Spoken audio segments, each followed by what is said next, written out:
Hey, Jack. Yeah. You got your TV on? Yeah, it's too loud. You can hear it. Yeah, I can hear it. True. Hear it too. All right, I turned it down. You leaving? Okay, thanks. All right, listen. So I can't pick the kids up? Let go. Would you tell me what you did? So I can't pick the kids Can you up? tell me what you did? They got a haircut, Kim. Where? Where, Earl? You put a shaver to their head. How dare you do that? You finished? And your mom was going to get the police, huh? Kim, would you please have them get the train off the car? Answer the question. I'm going to take the train from them. Okay, Take them and then they'll be bowling and it's all you.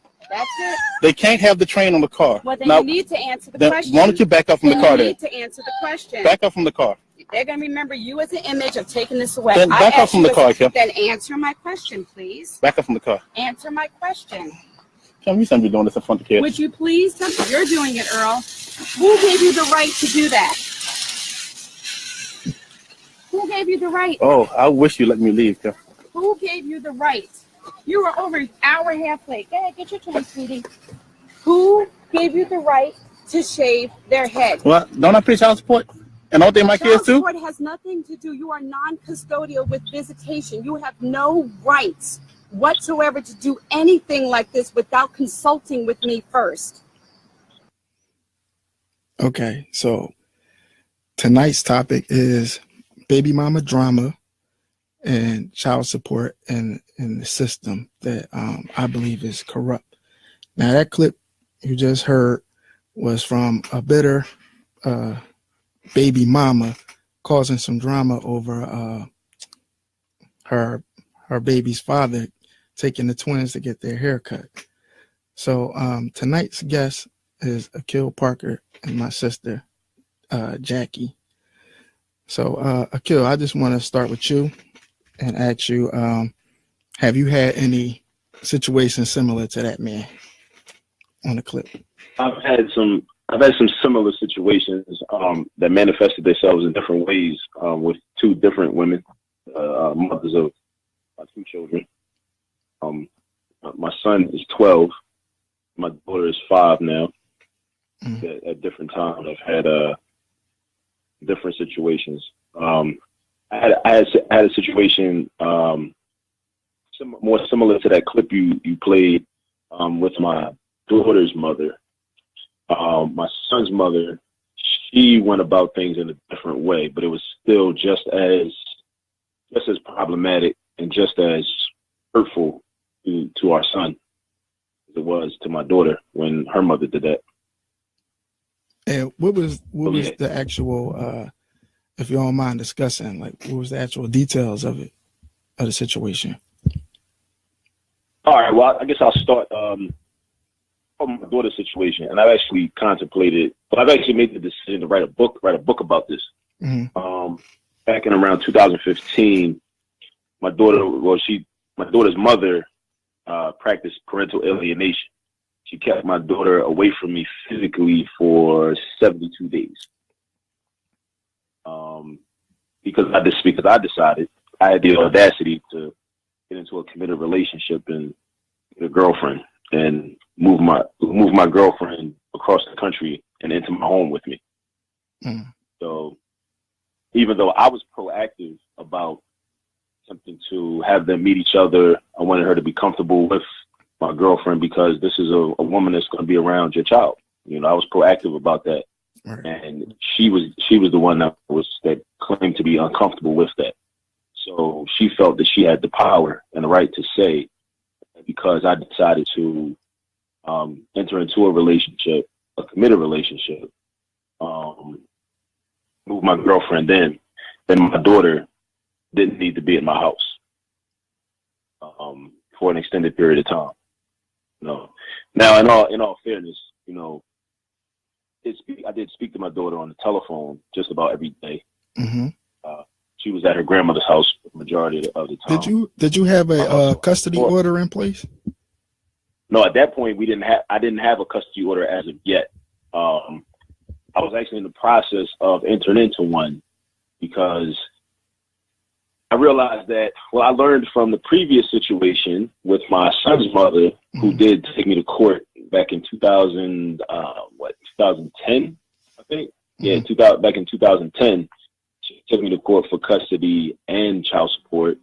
Back in 2010, she kind of pulled the trigger on me, and I, looked back in retrospect, and I said, you know what? One benefit that I'm gonna take away from that situation is knowing when to utilize the family court system to my benefit. Mm-hmm. That's also something I would like to state, that a lot of brothers do that more. Become more proactive with the family court system. I know some of my thoughts. I mean, maybe we feel like that's feminine or that's weak or whatever, but you have to protect yourself, and really you have to protect your child, because you never know how somebody might switch up on you. Like, mother of a child your child might switch up on you for whatever reason. Right. And you need to have, I think it's unfortunate that we have to do this, but you need to protect yourself. I mean, we do live in white supremacy. We do live in America. Mm-hmm. So we still have to protect yourself within the system. And, you need to be able to, say, you need to have a piece of paper that says, okay, you want to, like, to the mother of your child, if you want to show your ass, then I'm going to call the cops and you're going to jail. So then you gotta let them know, you know what I'm saying? And it's unfortunate. I do want to keep stressing that it is unfortunate. That should not be this is a dysfunctional situation that we have ourselves in. But we do have to do some extreme things sometimes when we're in extreme situations. Right. Did you find that you were being discriminated against in any way while you were down there? Like, my experience was, I took my daughter, my daughter's mother to court 4 times for custody and like 3 times for child support. And for the child support hearing, I took mine all the way up to the Superior Court of Pennsylvania I had to wait like 5 months for the trial to come up, just for them to give me 5 minutes of time, saying I don't see nothing wrong with the order, and they threw the case out. And I was like, damn, you know what I mean? And I try to explain to them that I'm struggling. I can't afford what they was making me pay, and right. And they didn't care. You know what I'm saying? And it's like, when a woman goes down there with her tales of woe, like, oh my God, I ain't getting this, I ain't getting that. It's like they take the dude and they throw the book at him. So do you feel in your situation that you were discriminated against, being as though you were a male? At the time, I didn't look at it as discrimination, but I just I did feel like I was the enemy. Like, because when I first went down there, that's when they were in the old building, where they were spread out through several buildings, like 34 South 11th Street, mm-hmm. And 46 South 11th Street. Those are just very uncomfortable and draconian type places, type buildings. And as soon as you walk in there, get in line before you go through the metal detector, it's like you just feel that negative energy. Right. And people just looking at you, especially like the women looking at you, like, 'cause everybody has this expectation that you're a deadbeat dad, because it's like this false, this erroneous logic that's applied that, well, you're a man, you're here, so you're a deadbeat dad, because if you're a good father, then you wouldn't be here. Well, mm-hmm. That's not always the case. That's a lie. Sorry? That's a lie. I don't think, like, I don't mean to cut you, I'm sorry, but my experience with child support and with the whole system is totally different. Like, I can't stand child support, that whole system. Every time I go down there, I get angry. Back in 2008, my first experience with going down, and I will admit that going down there, I was getting, I think I was being spiteful, because the father of my kids, he moved to North Carolina and was living with a woman with her 3 kids. So I had to be diplomatic and rational, Hey, Jack, you breaking up? You breaking up a little bit? All right, can you hear me? Yeah. Okay. What part didn't you hear? No, I heard you. I'm just saying you was breaking up a little bit. Oh, I tried to be right. Try to, work with him. He told him gonna trust me with the money, at least get what they need.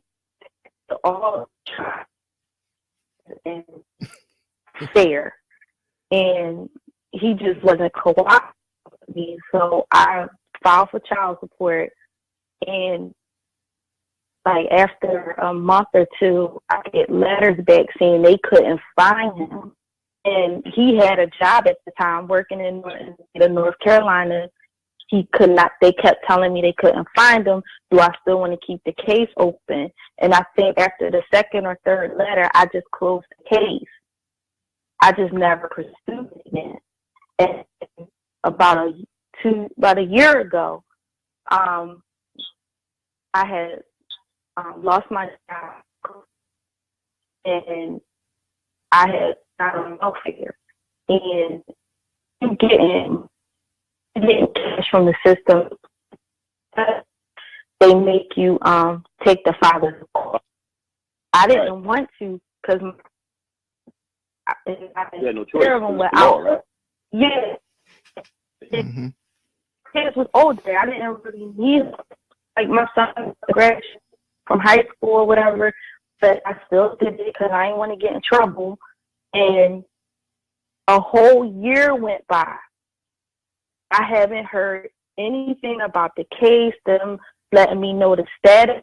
The first letter I got in last April or May, asking me if my son was going to be 18 this year, if he's still in school. And for some reason, that letter pissed me off. And I just can't. I told him to take it because by then I didn't need it. So, and then my son was going to be 18 in July, and off. I was like, fuck it, I ain't know. I was like, forget it. I don't even want to be bothered with them. And I feel like if I don't understand how can go down there, and some of them be lying for the truth, but they get a court date, they hear back. And I went down there twice, and I never heard nothing except for they can't find them, or and ask me if my son is still in school or if he's working. Yeah, see, my thing is seeing what my sister went through with child support court. It seems like real deadbeat dads don't go down there. See, it'd be brothers who are concerned about the goings on of their children, and they want to be, reasonable, and we try to be diplomatic about certain things. So we go down there. All right, I'm gonna go down there because another thing, we working, you know what I'm saying, and we don't want any disruptions to that. So we go down there and see what's up. And next thing you know, we getting lynched when we go down there. Like my first experience in child support court was, I'm going down there to be reasonable. I did the calculations. I'm like, $200 a month is fine. So I went down there and I said, I'll give you $200 a month.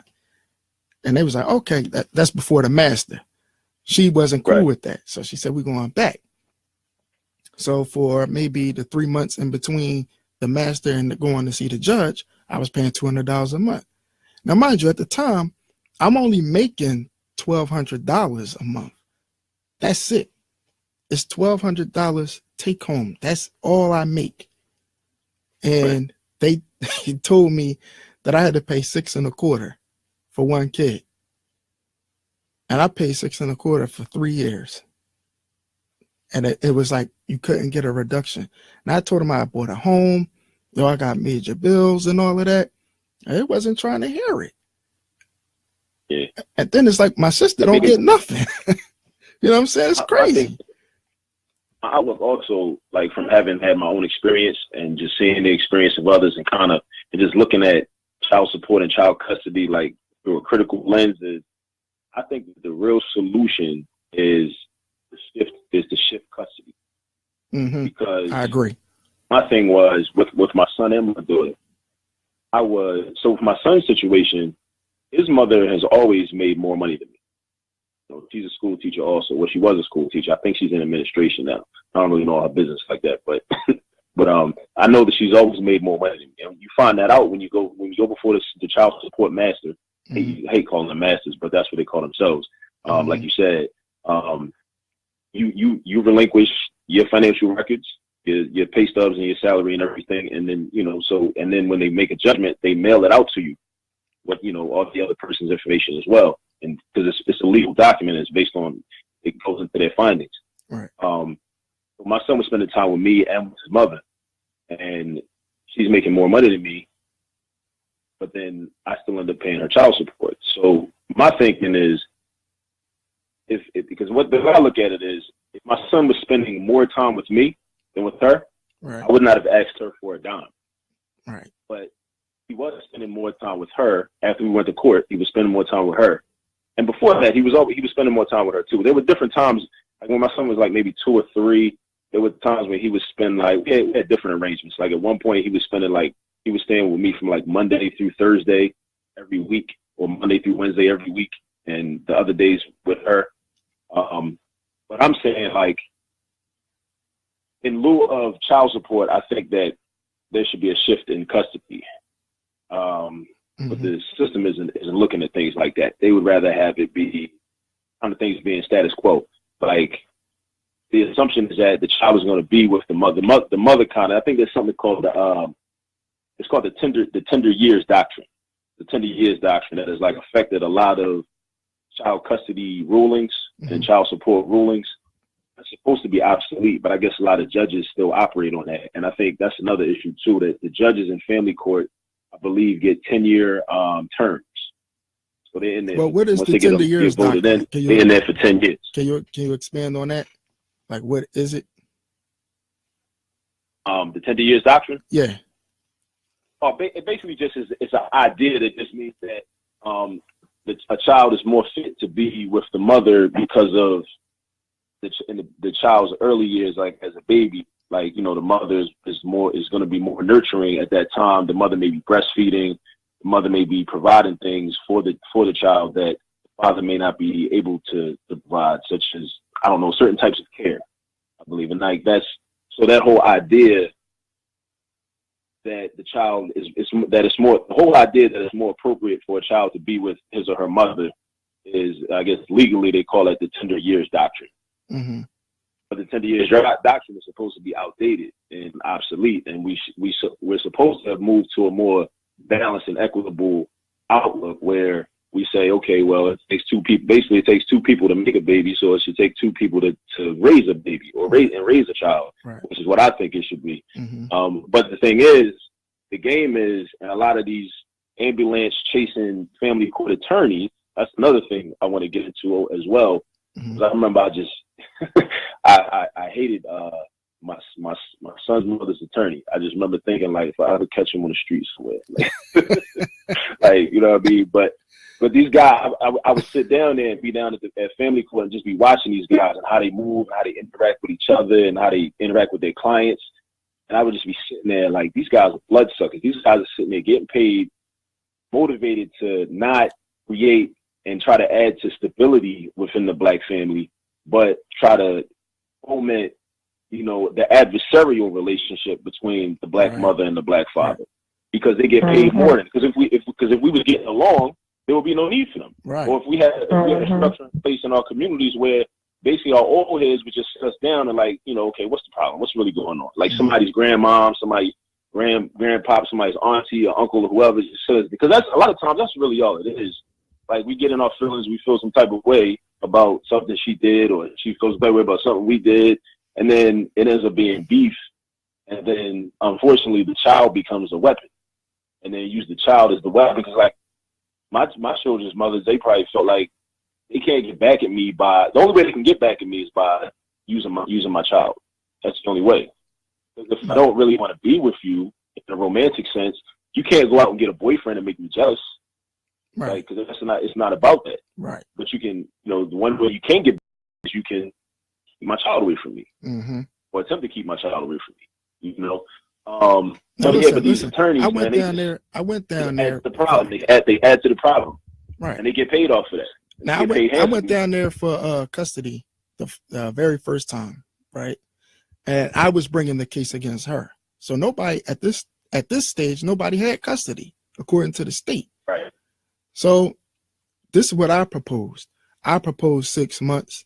I got primary physical custody, and 6 months she'll have primary physical custody. So 6 months out the year, she gets her daughter every other weekend, and I have my daughter Monday through Friday. And the other 6 months, the roles reverse. Now the judge said that was the dumbest thing she ever heard. Like, she said that was dumb, because I guess that goes back to the 10 years doctrine, that they said that the child needs stability. Now, at the time, I was thinking the child needs stability more than the child needs its father. So if you had to choose stability over both of your parents, I would imagine that every person would want to have both their parents in their lives on a consistent basis. But they told me that idea was dumb. So needless to say, she got primary physical custody, and I got every other weekend. So then I go back to try to get more time. I'll come out of here with less time because of some nonsense that happened. And it wasn't until later on, I guess, when my daughter gets older and she's not a cute baby, and she's, a little rambunctious, then it's like, yeah, I need a break. So here, take her for the summer. It was more along them lines. Like, yeah, you can have her for the summer. I'm cool now. You know what I'm saying? So let me add on to that. Let me add on to what happened when I went to with my son's custody case. Mm-hmm.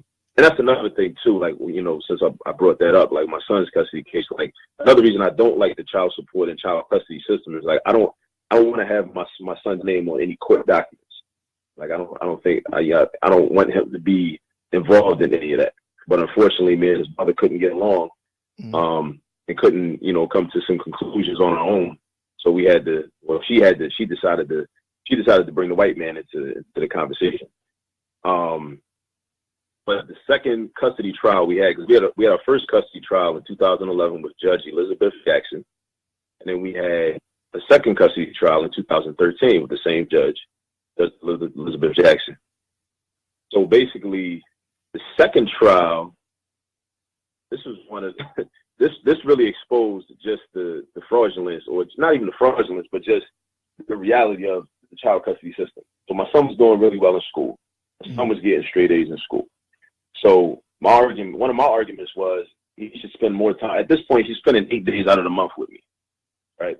Mm-hmm. So 8 days out of the month, he's spending 22 days with his mom. I remember I did the calculations. That's like basically he's spending 74% during the school year, a 10-month-long school year.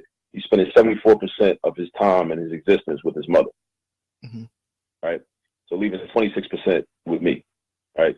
So, a 5-year-old boy, 6-year-old boy only needs to spend, I'm right here in Philadelphia, right where he is, but they think that it's logical. With all this conversation, all this rhetoric going around about, black boys and save black boys, and black boys need fathers and all this type of stuff, but yet, there's but you'll impose an order, and his mother wanted this.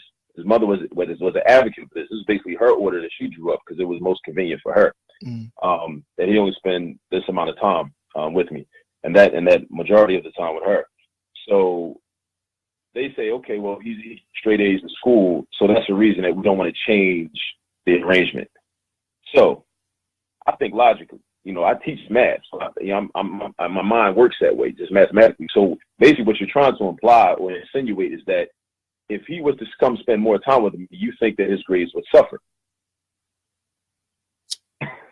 But I guess they didn't think I was supposed to pick up on that, or just little. There's just so many little examples of like microaggressions like that they'll put out there in the family court. Because it's really not about the best interest of the child. It's really just about maintaining the status quo. Right. That's really all it's about. And keeping the black family at odds, so we can't see eye to eye on how to raise a child. So, the mother and the father are always going to be at odds because somebody has to lose in family court. Right. That's the real key. Somebody has to lose. And I'm saying that most of the time it's the brothers that's losing, though. Like, we can't even get a fair shake. And I'm like, damn. Like, when I made that comment the other day on Facebook about how they built this brand new building off the backs I remember of thinking hardworking fathers. I remember thinking that when I seen it. Yeah, I'm like, damn. So it is a money-making scheme. Like, they really need us to keep coming down there. So it's women like it's women like my sister who don't get anything, and then it's dudes like us that have to pay through the nose. So we have to. It's never been a happy medium. Like, somebody's always going to be disappointed, and I think that's a sad fact. Mm-hmm. Now, when I made that comment on Facebook, one of the responses was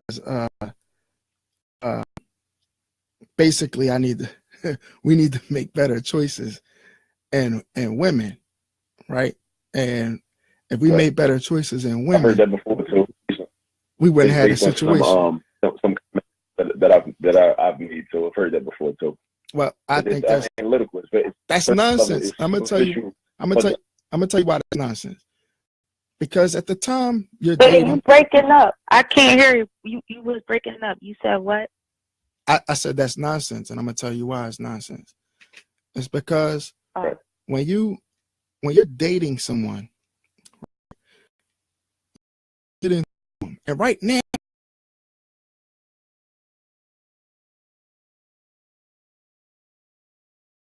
Al, you breaking up? Al, you breaking up? Can you hear me now? Can you hear me now?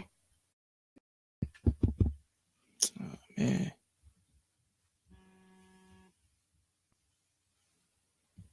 Hello? Yeah, I'm here. I can hear you now. I can hear you too.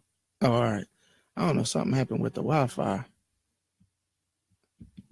I don't know. Y'all can hear me now, right? Yeah. Oh. Before you go into making better choices, I read that same post, but I'm like, so for me, I guess if somebody would say I needed to make better choices as the female who's not getting no child support. Absolutely. They would say the same thing to you too. And who got the shitty end of the stick? I need to make better choices. Is that's what people saying too? Because my experience is so different. Like, I just don't understand how people can go down there and lie or exaggerate and they get exactly what they want. And I went down there twice and I didn't even get a court date. I didn't even meet with a mediator or a master, whatever they call it. I don't understand. Yeah, because real deadbeats don't show up to court. It's as simple as that. I mean, it's like, no, I'm cool. I'm not showing up. You know what I mean? And then us good men, we gotta pay through the nose. It's like it's always that kind of situation. Like, they always gotta have people unhappy. They gotta, so it's like this. If, like, going back to the comment was about how you gotta make better choices. So it's like, or you have to, I guess, watch your own back. So you don't know who you're dealing with. So I guess every woman I meet, I'm supposed to go into the relationship thinking she's going to take me for bad if I get her pregnant. Even if I love her, even if I get married to her. No, because maybe she's not in love no more and she want a divorce. Guess what? If you're in love with the chick and she don't love you anymore, you still going to wind up in that building. So it's not about choices. It's about a broken system. And they're using the women against the men. Because women ain't going to turn down no free money. And it's like, I did the calculations this morning, right? So for 3 years, I gave my baby mom $6.25 every month. Then, I had to work my magic and outsmart everybody in the situation. And I got my child support lowered to $126 a month. So I paid $126 a month for 18 years. So I did the math. It all came to about $218 a month. When you average it out throughout her 18 years of life, I paid $218 every month. Right now, If she adds $218 a month, that's $436 every month just for the child. How that's not enough? You know what I'm saying? How much does a baby really cost? You know what I mean? And again, so that goes back to my position where let's say that the mother, or in this case she's the custodial parent, but even if the father was the custodial parent, if that amount of money is not enough, then I think they should shift custody. Because if you tell me that you basically, what you're telling me is you can't, like, it's me and the mothers of my children are not together, we're not in relationships. So each of us are functioning as single parents, right? We're all functioning as single parents. But if you tell me you need money from me, then that means that you can't afford to be a single parent. Financially, you can't afford that. Right. Because you need my money, right? You shouldn't need my money if you're gonna be a single parent. Like, I don't need your money. Like, if my son stayed with me 365 days out the year, or my daughter stayed with me 365 days out the year, I would not need a penny from either of their mothers. But the other way around, but it's like, okay, well, if you need money from me, how about in lieu of me giving you a check, our child just spend more time with me. Yeah, that's the real ring. Like, however much time you can afford of your salary or the amount of income that you're bringing in, that's how much time they should spend. And at the same time, I think people need to be more critical and think more critically about how much, like you said, how much money do they really need? Because there are a lot of women that, like your sister, like, that aren't getting nothing, and they manage. Unfortunately, they shouldn't have to do this, but they manage to raise children for 18 whole years. But then what if there's not a situation where there's a so-called deadbeat father? What if the father, is incarcerated, or the father passes away? You have all these different types of situations. So yeah, I think we just gotta I'm advocating that because here's another reason I advocate for the shifting of the custody, because a lot of times in these conversations, whenever there's a man that's critical in any way of the child support system, because of the way we're conditioned in this society and in this era, is to think that, oh, well, you just some deadbeat nigga that don't want to take care of his responsibilities. Mm-hmm, mm-hmm. That's the immediate thought. That's the initial immediate thought. So to counter that, it's like, no, there are a lot of men that do want to take care of responsibilities and know that that's their responsibility. And how about this? Like, instead of me just giving you a check to do with whatever you please, give me more responsibility. Like, how about that? I want more responsibility. Like, nah, this 10 days out the month or 12 days out the month, that's not enough. I want more. Give me 20 days out the month. Let our child stay with me for 2/3 of the month. But see, statistically, children do better with the father than they do with the mother, or even both parents. So they know this. I'm sure they had psychiatrists on the case. They know this already. I think that's the problem. They need more mental health workers in that building. I don't feel like a judge should be deciding what's best for the child. I really think they need more like therapists or social workers or something there as in the mediating between the parents. Because if you are really about the child, why is it okay for you to have a paycheck father? I look at it as you're having a paycheck father. For you to pay all this money for child support, and then you only get the child for the weekend, every weekend or every other weekend. How is that being a dad? I've always, don't get me wrong, like, yeah, I could explain my story of how I know the first time I went to child support, I was being vindictive. I know that because I, at the same, just unbelievable. You living with a woman and you can't tell me you're not taking care of her and her kids, but you can't help me with the two that you have with me. So I admit that. But now, I'm older, and I feel like the system is a little jacked up. And I'm looking at it from, I work in mental health. I've been there not only for myself, but I've been there to advocate for a client, and the system is crazy. And it's not really, to me, it's not for the kids. And a judge who went to law school, he didn't study psychology or nothing like that. He went to law school. How can he make the best decision for a child?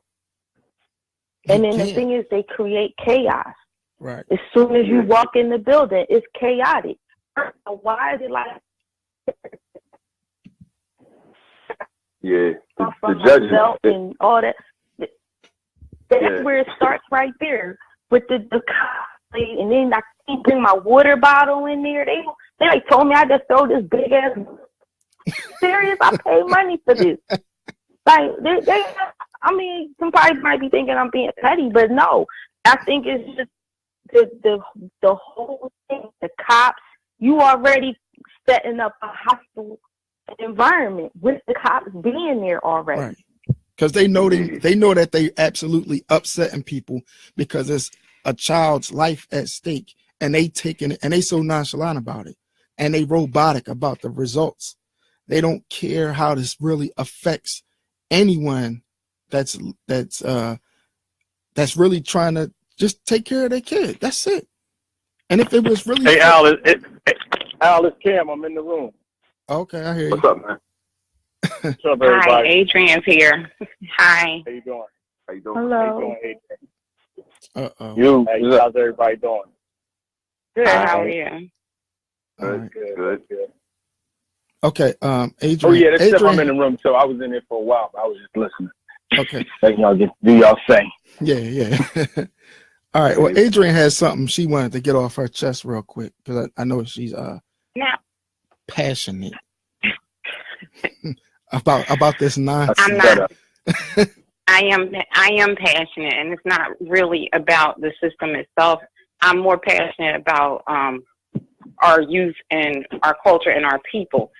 And I think referring to the comment that we should make better choices, I think that was my comment. And for me, I think it starts, the foundation starts with each individual. And we, as a people, we do need to learn how to make better choices. I mean, there's no way around it. If you don't know this person, or if you don't intend to marry this person, don't have sex with that person unprotected. Because you open yourself up for things like this, things like STDs. You open yourself up. Everybody you sleep with stays with you. When you have sex with somebody unprotected that you don't know you want to spend your life with, or that's going to be your future, you open yourself up for all kinds of mishaps. Okay, Adrian, listen. So I think that we have to take responsibility. Sitting up here blaming the system, yeah, that's all cool, and it is flawed, and it does have issues. But when do we take responsibility for our choices that we make? Let me take a poll in the room. Because we're asking for All right, hold on, Adrian, hold on. I agree, but I mean, in the case with me personally, I was in a relationship with children's father, like to the point we bought a home together and everything. He decided he didn't want this no more. And my initial thing was not to go to the court because I never wanted to go down there anyway. I like it down there. I think from the workers and to the whole thing, they ignorant. Everybody's ignorant. It's bad energy here. It's bad energy. All right, so hold on, Jack. Let me take a poll in the room. How many? Hold on, Jack. Hold on. Let me take a poll in the room. If anybody in Jackie, hold on. How many people in this room right now who have children had children with somebody they weren't in the relationship with at the time of conception? I did.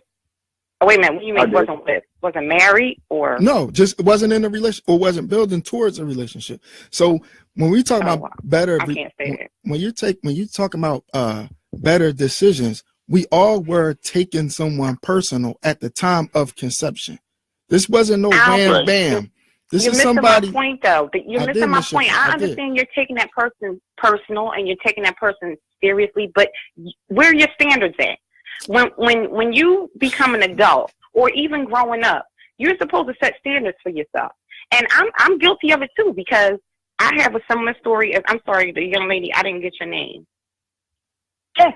Jackie, my sister. I oh, hey, Jackie. Oh, I have a similar story to yours. You know what I mean? And I thought I was going to be with this person, and it didn't work out, and this person didn't have, whatever. But had I set standards for myself and protected myself, then I wouldn't have been in the situation that I was in, no matter how in love I was, no matter how much I love that person. I failed to set standards for myself. Well, I mean, we can't blame, like, just like Al made the point, like, you know, everybody was in a relationship with somebody. It wasn't like no wham, bam, thank you, ma'am, that conceived, I don't believe, any children in this room. And we can't blame that because situations always change. Like, you know, like relationships always go sour, and, well, not always, but a lot of times go sour when you bring other people into the relationship. When you bring other responsibilities into the relationship takes on a different dynamic.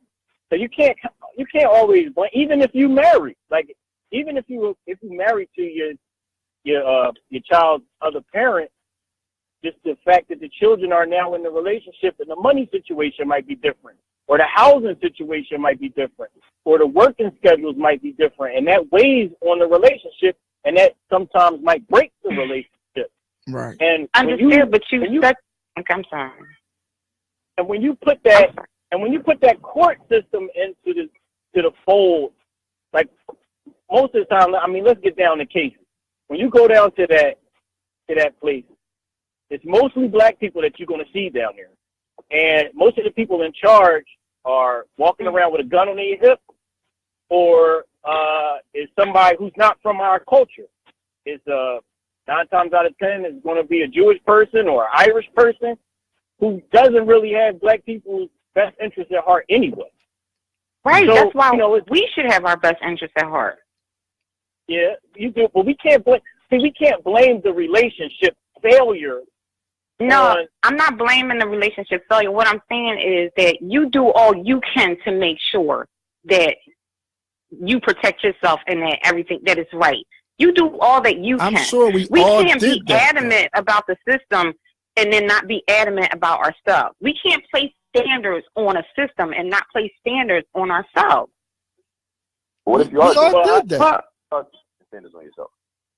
Say that again. You'll go awry. I'm saying, say that again. What if you are placing standards on yourself, and you do as an individual, you and that other individual, you come together, you make some decisions, you think, okay, we're going to do this, we're going to be in this relationship, and we're going to bring a child into this world, and then years later, it doesn't work out, and now you're in the child support and child custody system. What about in those circumstances? Yeah. What I'm saying is you've done all that you could have done up until that point. You've done all that. You married her. You set standards for yourself, married her. You wifed her. You started a family. You've done everything that you should have done up until that point. And if you still find yourself in family court, which you won't probably find yourself in family court, but you'll find yourself in divorce court, which is kind of different. Same building. It's the same building. And it's different kind of court, though. Same process. Yeah. It's the same. Everything is the same in divorce court. What if you didn't get married though, but you were in a committed relationship, just not recognized? But that's what I'm saying. Listen, it's like this with religion. You can't pick and choose the pieces that you want. Why not? And that's the thing with life. Like we're like children, and we want what we want when we want it, but we don't understand that everything is a process. And then we get angry when it doesn't work out the way we expect it to work out, and we want to point fingers and we want to blame everybody else. And We're it not doesn't blaming work everybody else. If you don't follow the road. We're not blaming everybody else. We're blaming the corrupt system. So what's the road? You got to look at family court as like a carrot and a donkey. Like, you got the stick over the kid, so you can guide the donkey wherever you want him to go because he wants the carrot. Like that's what's going on in family court. Like somebody comes down here. Again? You ever seen the figure, it's like an image where somebody sticks a carrot in front of a donkey on a stick and he walks trying to get the carrot? Well, that's kind of like what family court is. Like you get somebody who doesn't have a lot of money. Yeah, you get somebody who doesn't have a lot of money, right? Like say the relationship has ended and the parent wants some more money. The other parent wants some more money. So they dangle the carrot in their face and say, here, come this way, come over here. And then you walk into that building, and just like, I guess it was Jackie that was saying it, it's like once you get into that building, everything changes. It's a hostile environment once you step foot into that building. Like, people have been having children and having divorces for as long as there have been marriages and divorce, and as long as there have been a penis and a vagina. But the rise of family court is very new. Huh? No, I'm sorry. Oh, I was saying it, but the rise of family court is something very, very new. Like, it's I would say it's family court, but the way that it's structured at this point, it coincides with the breaking up of the family. Like, exactly, that's what I was getting ready to say. It correlates with the breaking up of the family. So the rise of family court correlates with the breaking up of the family of the black family. So how do you counter that? How do you counter that? How do you counter that? Women just stop taking men to court. If women start, no. Stop taking us to court.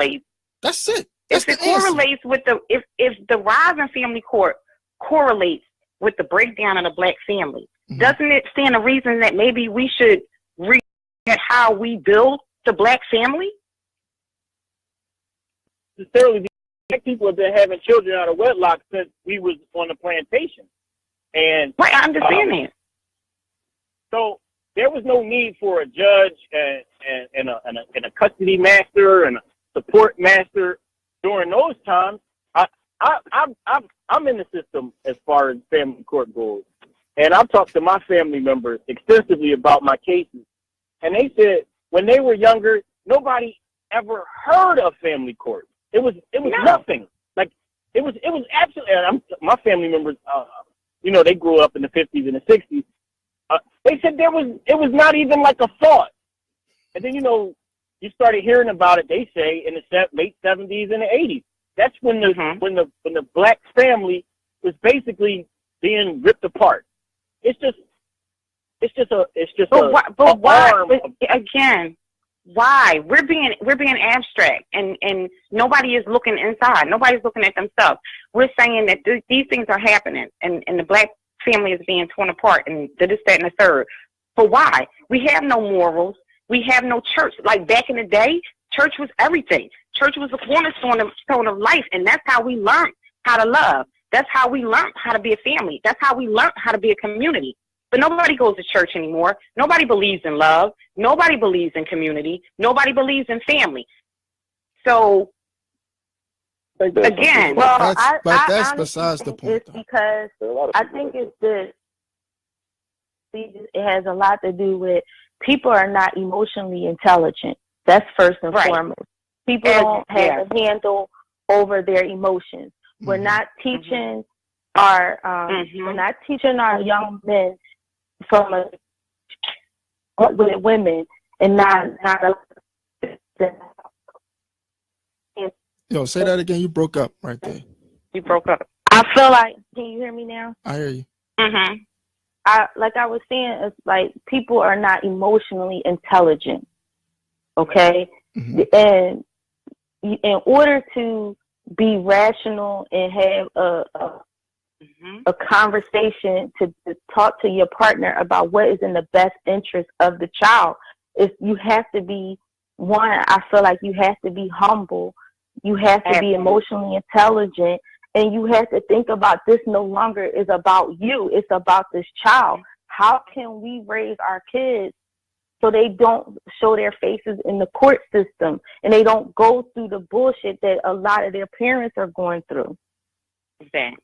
And I feel like as women, like we need to teach our daughters about self-respect and then how to, we forget, I guess, as adults because we getting ready to get into second, third, fourth, maybe even fifth generation of fatherless children. And nobody's learning. And nobody's learning from this because a lot of young girls feel like they're okay because they didn't have dad in the house. I don't agree with that. I never wanted that for my kids. And I'm mature enough to understand relationships don't work sometimes. But I believe that my children's father was still going to be there in an active part of their life. I mean, he was there for my son up until the age of 6, 7. You know what I mean? So we lived together for almost 6 years. So he was there for part of it. And then he decided for whatever reason this wasn't for him. I don't know. You know, to this day, I don't know.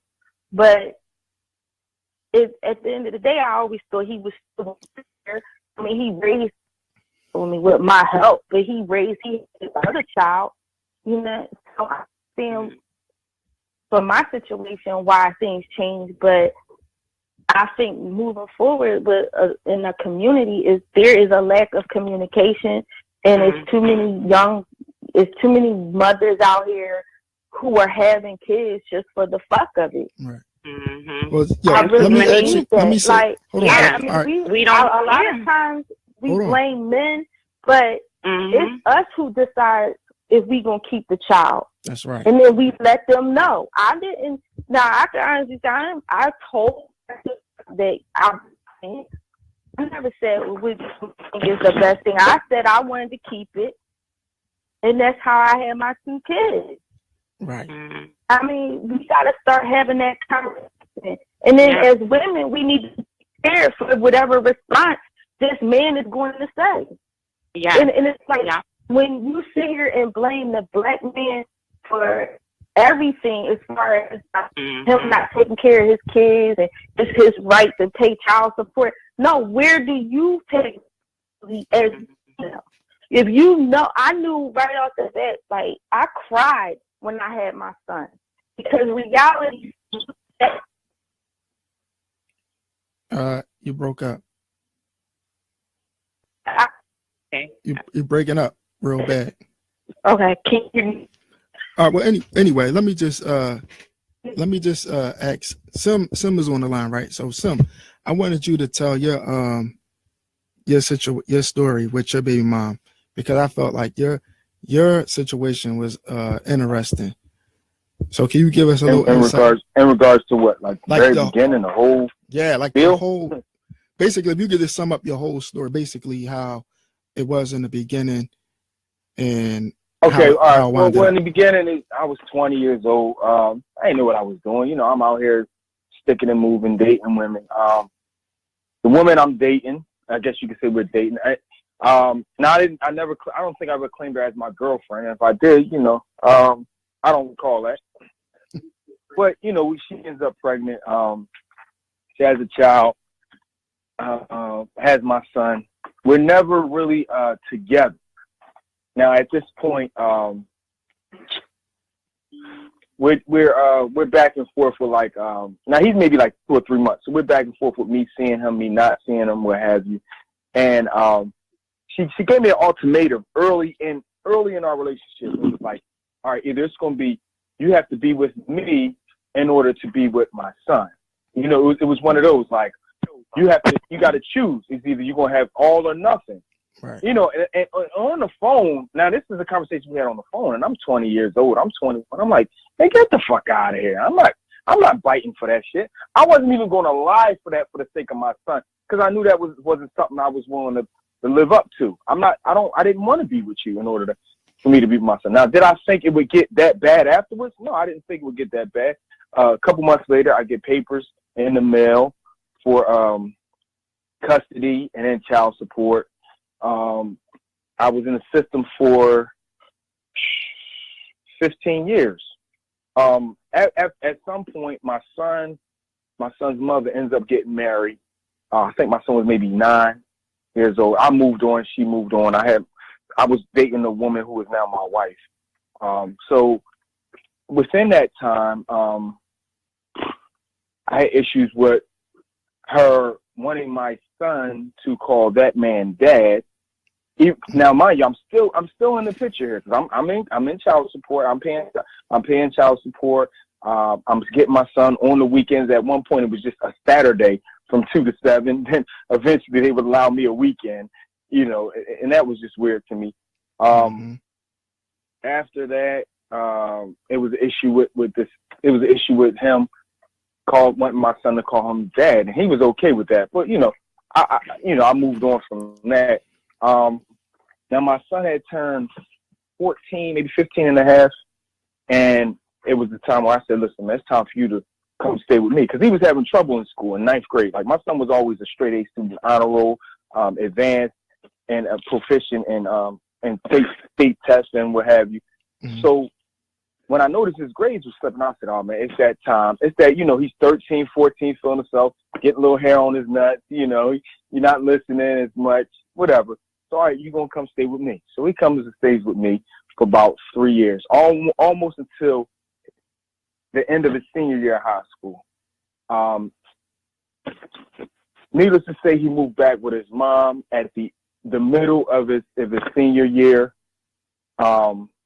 And I think he turned 18 in January, so he moved with her in December. In January, he turned 18. I got a letter from the court saying that she wanted child support for the next 4 months until he graduated high school. And it was just, that's just really to sum it up. There's a lot of things that happened in between that. The reason for him moving back with his mom, basically because he was messing up in school, only because I had given him the freedom which I had not previously given him. He had a conversation where he was like, he felt like I was on his back. He was becoming his own man. He felt like he could do things without me, micromanaging him. And so I took my foot off the gas. Now, once I took my foot off the gas, I noticed he come home with 2 Fs. Again, he's never been a FDC student. He's always been A's and B's. So when he came home with that, I got in his ass, as I should. And he didn't take kindly to that. So he ran home to mommy. Mommy supported him without even letting me know, oh, he's here. Then she goes, I get a protection from abuse order saying that I was going to beat my son up or I was beating him up, which none of that it was all false. It got thrown out. But by that time, he was turning 18, and mommy was defending him messing up in school. And of course, she wanted the more child support, so she was like, yeah, you come stay with me.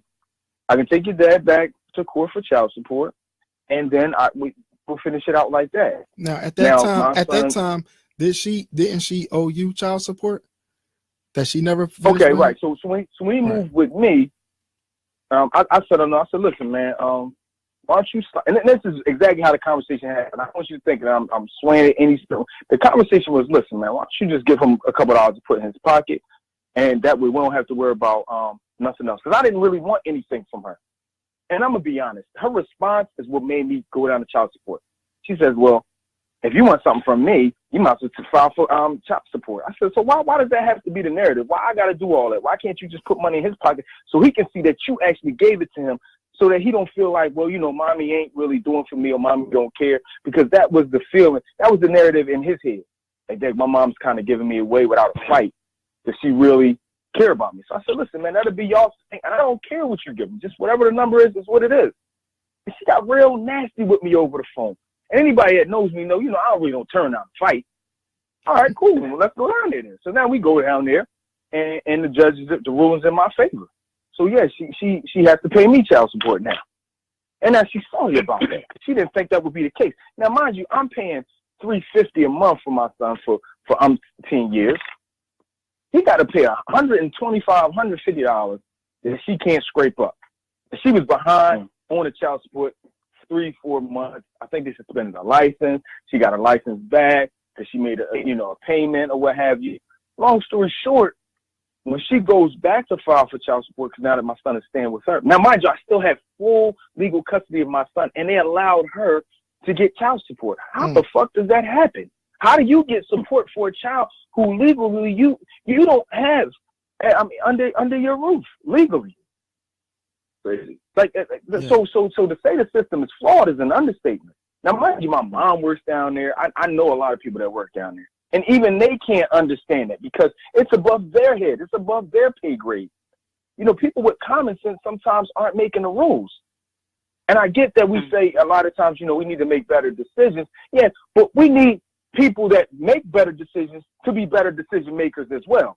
Right. Because regardless of what decisions we make in that bedroom, somebody else outside of that bedroom is going to make a decision that can hurt the future of your child. And we're talking about only if babies here. But only if we allow it. I'm sorry. But how could you not allow? What do you mean allow it? Should I? No. Hire up in the Well, Jackie touched on and file for child support. Like what is the option? What do you mean not allow it? By doing what? Jackie touched on a really great point earlier when she said emotional maturity and humility, and that's what's missing. We in communication. We don't know how to Had you had that communication and known all this beforehand, you wouldn't have found yourself in that situation. Had you had wait a minute, let me finish. Wait, let me finish. I get it. I'm gonna let you finish, but I'm gonna let you finish. Hey, don't make a general statement. Be exact, because I'm not making a general. I'm not making it. Tell me what Simeon. Okay, you know what? Tell me what Simeon to make you feel better, I'm gonna use myself as an example. How about that? That's not gonna make me feel better. I want to know about my situation.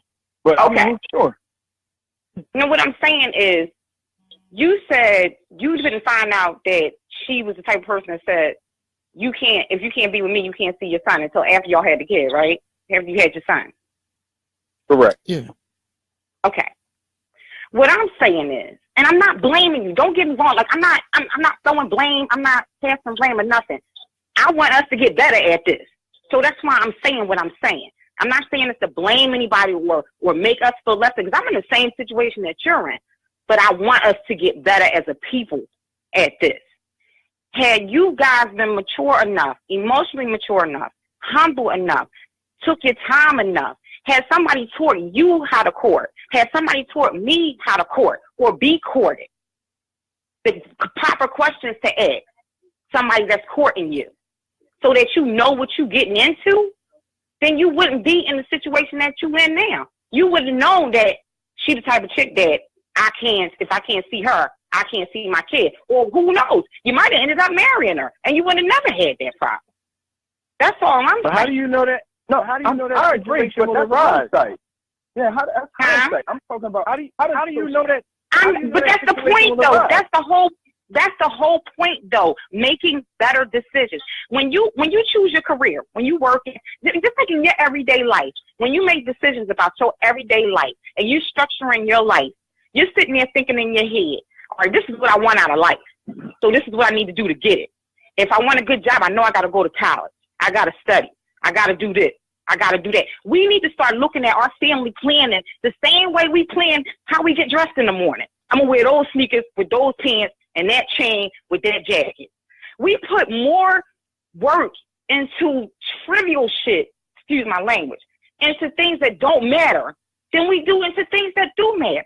And then when it doesn't work out, we want to bitch and moan. Okay, like, Adrian, with all due respect, that doesn't make any sense, because we're talking about. Wait a minute, hold on. Let me explain something. When we're talking about is, okay, we with somebody, and you don't know that this relationship is going to make a left turn until we get into that situation. So I don't know that my baby mom is crazy until she gets pregnant. We should make every available attempt to try, who said we didn't do that? I'm gonna use my situation. I was with this person for 7 years before we ever had any kids. He never had any kids. We went to middle school together. We in our 20s, so I've known this person for over 20 years. I trust you, trust me. We'll need, we in love. He don't have no kids. I want a kid. I want a baby. Let's have a baby. My son is 11. Okay? I don't want any more children. But I say, okay, all right, I'm going to get this man, because I intend to be with him. I intend to be with him. Give him a baby. Things don't work out. Not at all. 6 years, he neither took care of his kids financially, emotionally, physically, spiritually, or nothing. Nada. Nothing. For 6 years. Until I had to go down to family court. Now, I'm not even in hindsight, because to be honest, I saw the signs way before. So it ain't even about hindsight. And if we honest with ourselves, because that's all we can do is be honest, you see the signs. You know they're there. You see the signs of a bad relationship. That's your particular situation. That's not our situation. I made a bad decision. That's my point. I made a bad decision. The fact of the matter is that your bad decision got corrected when you got child support. I'm going to use myself. I'm going to use myself as an example. But you can't say, what am I going to do if my car falls off the bridge and I'm in the water until that happens? Like, you don't know how you're going to. Why do we get life insurance? Why do people pay for life insurance? Adrian, you're not making no sense right now. But it's not the same thing. Like, it's not, you don't know how somebody is going to that's not. I don't think that's the same thing. I'm sorry. How do you get dressed in the morning? How do you get dressed? I'm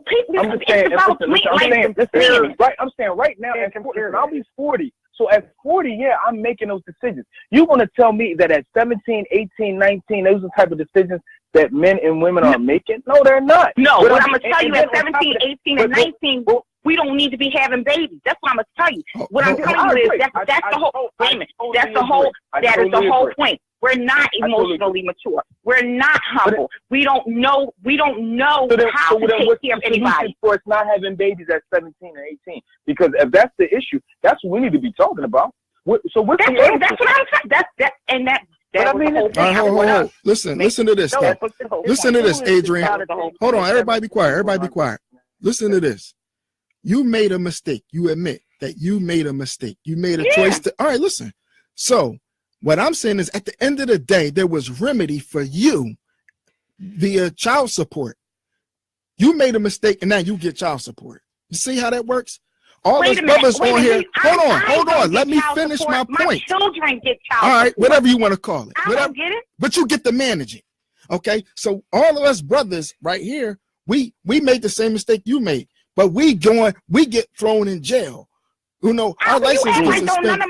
Wait a minute, hold up. First of all, you act like women, no money come out of women's pockets when we take care of this. Just because we get child support, we don't have to pay for nothing. You don't have to pay nothing consistently. When you made the statement, you don't pay it consistently. This come out our pocket every month, every 2 weeks. Some of us every week. And I take care of mine. Too. And you getting help though. You going grocery shopping? You made the decision to have this baby. Absolutely. All right then. So you don't have the same struggle we have. You can't even compare. You made the decision. Now we gotta pay for it. Hold up. Wait a minute. So because I made the decision, the father shouldn't have to contribute? Well, he's trying to. I went to him as a woman. Wait a minute, hold up. I went to him without even, and here's how we ended up in family court. I went to him as a woman and said, will you help me take care of these girls? Will you help me? Because we ended up having 2. Will you help me take care of these children? And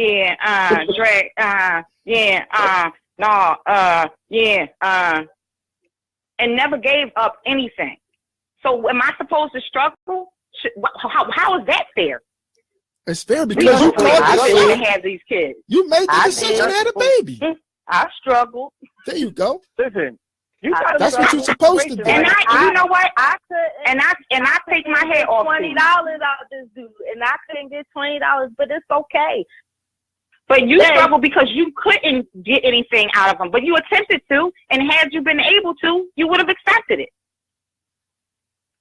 Yeah, maybe. Adrian, you put the situation on the table. Like, you have to look when you get pregnant, right?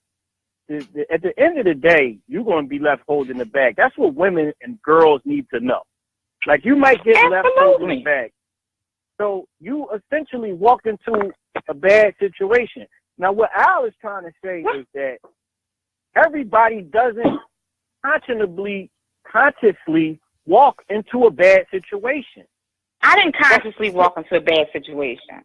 But you said that you knew that the relationship was going to go kind of sour. No, I said I saw the signs. Just like all of you all saw the signs. Whether you want to admit it or not, when we all get into a bad relationship, we see the signs. You see the signs till she get pregnant. After the fact. I didn't see him with my daughter's mother. I definitely did not.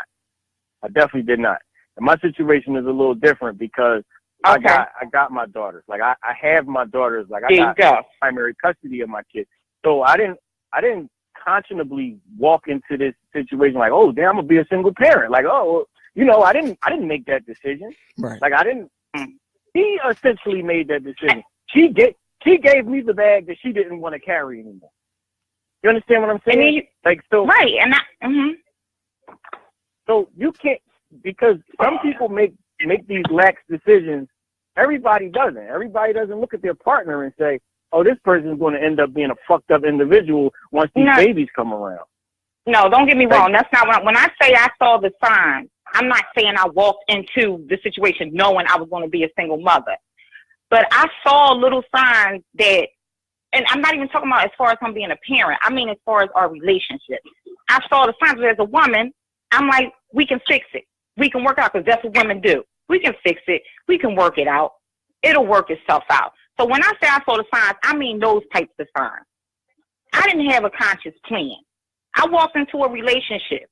I didn't have a conscious plan. I didn't have standards for myself, is what I'm saying. Okay. So those signs were there. Okay. Now, Akil, right? You tried to marry your daughter's mom, right?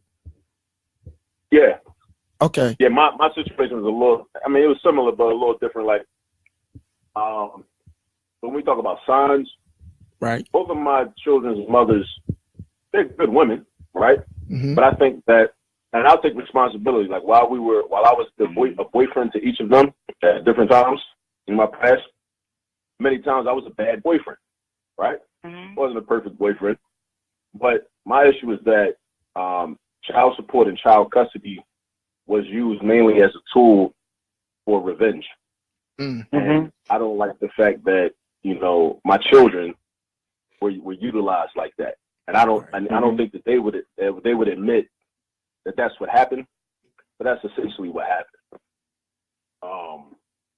Because I take ownership for that. Like, yeah, like, you know, I was like a fucked up boyfriend, like for a lot of the time during those two relationships. But you still don't. I mean, don't put our children in that. So would you say you was a good father? You was a good father, though, right? You know, that's the only way you can really hit me where it hurts. You know, and I think that probably happens far more often than it should. Yeah, I agree. And I think those people that work in the family court building know that a large percentage of women use that office as a means for vindication and spite. Like, I mean, they see these people every day. Like, they see these people come down here. They say the worst day to go to family court is on Monday because everybody was fighting over the weekend. Yeah. And one of the things I thought about in the past is making child support more, making it more difficult to receive child support, and that the person that receives it, whether they be a mother or a father, custodial parent, if you receive it, you having to like justify the expenses.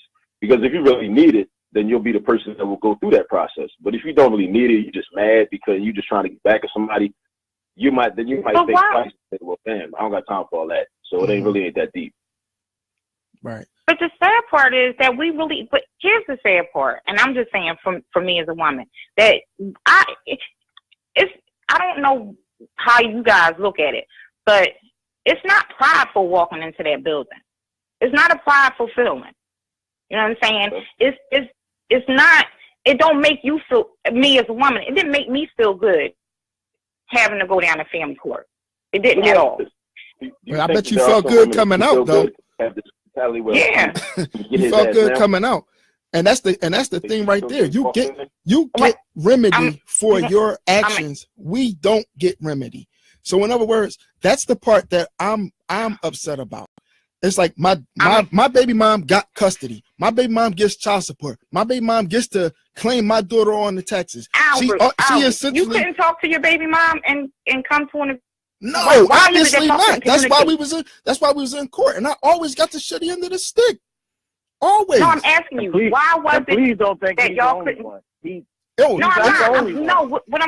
I'm saying, why couldn't y'all communicate? That's because my question.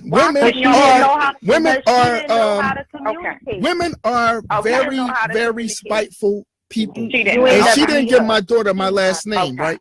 She don't give my daughter my last name, so I break up with her. Now she don't think she did nothing wrong. But look, if you're not gonna give my daughter my last name, then fuck it, I don't want to be with you. So she takes that as a slight.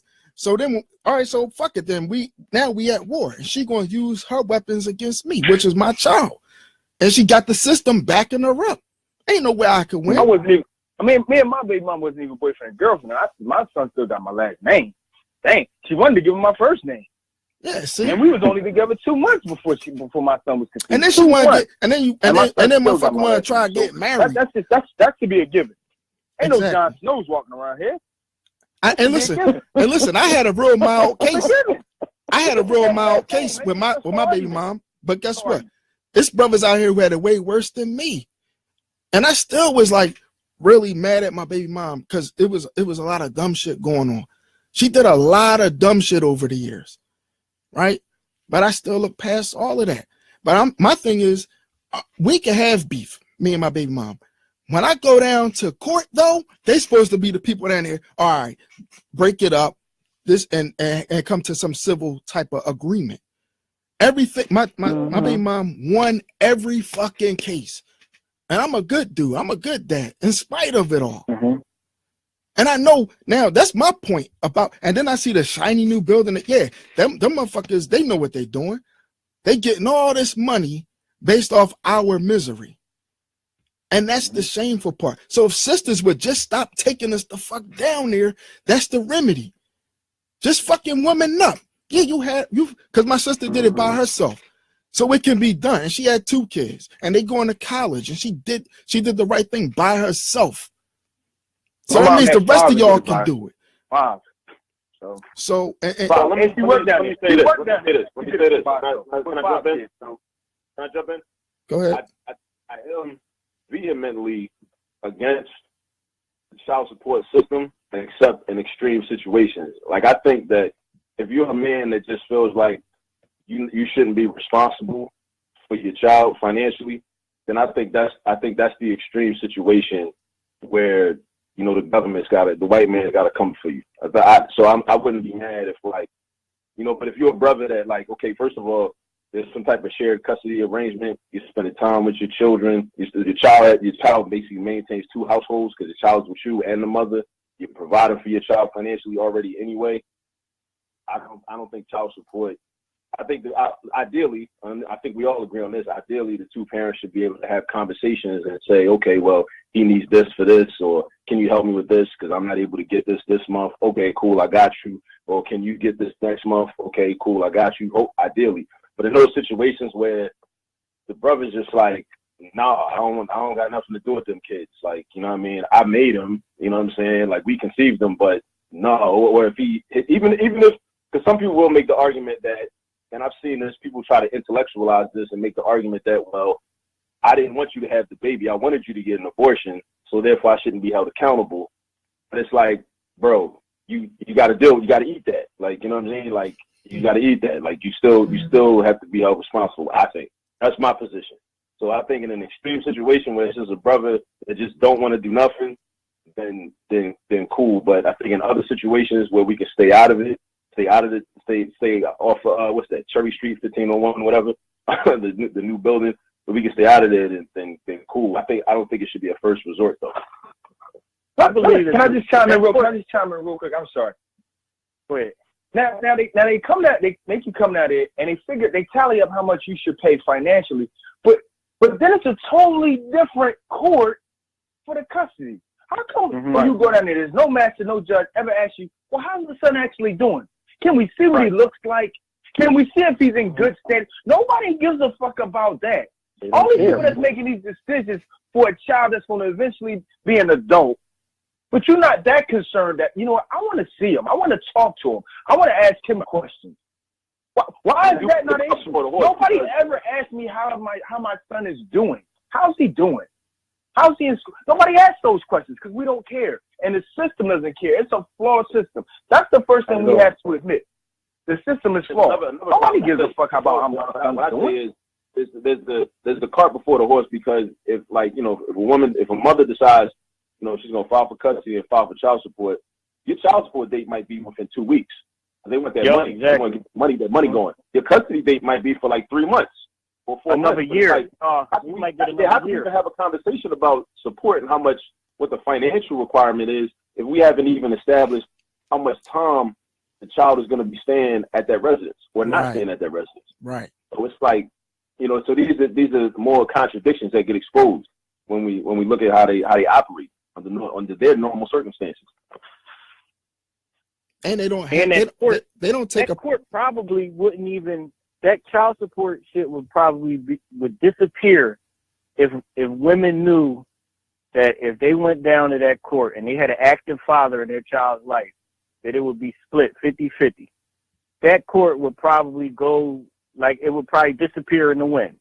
If women knew that if they filed for some type of custody and support, that the father will automatically get 50-50. And it wouldn't be order of support. Nobody would even go down there. Because let's be honest, most of the women that are going down there for money. That's it. I mean, that's it. If it was on the books that a father that wasn't a child molester, that wasn't a crazy person, that wasn't a danger to himself and his children, that had a place to stay, that had a bed for his child, to go down there just to say, hey, we split up 50-50. Every month I get the kid, every other month, every other week. Nobody would even go down there anymore. Because women want that power. See, it's a power trip. And women are very unreasonable when they're in charge. That's why you can't have a woman supervisor without having some type of stress on the job. She just be power tripping. Like, this my child. This my, like, I got custody. You heard the joint in the clip. Like, well, that's I think that's just ego. And I for a woman to act like that, she has ego issue. Like, she first of all, she mad, and she probably won't admit it to herself. She probably mad at the fact that she had the child by that motherfucker. I mean, yeah, of course. But my thing is, there's no remedy. There's no remedy for the father. See, again, women can make mistakes. They can be out here fucking and carrying on, and whoops, I got pregnant. Oh, well, now it's a benefit. Because guess what? You can get child support. You claim a baby on the taxes. You get low-income housing. You get food stamps. You get WIC.